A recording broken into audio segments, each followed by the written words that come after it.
मैं आया जी कल दा मरी क्योंकि उत्थे गर्मी बड़ी ही, मेरी तबीयत ठीक नहीं सी कुछ दिनों तो। इत्थे आके मौसम देखो कैसा है। 2 मिनट पहलों बारिश पई है, इत्थे कोई चीज़ नज़र नहीं सी आती। तो हुण देखो मौसम ओ सामने मार रोड है,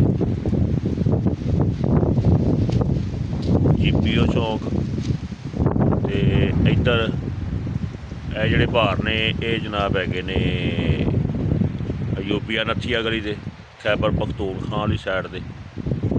ਤੇ बड़ा मज़ा आ रहा, ठंडी हवा, बहुत ज़्यादा सुकून है। इत्थे आके सर्दी लगन लग पई है। राती कंबल लैके सुता हा मैं, ऐसा मौसम प्यारा देखो। बाकी नाल मैं तुहानूं वीडियो अटैच करना वा। हो कमाल की सर्दी है। इत्थे इंजॉय करना है ना तो इत्थे आओ। पैसे तो लगते ने पर मज़ा आता है।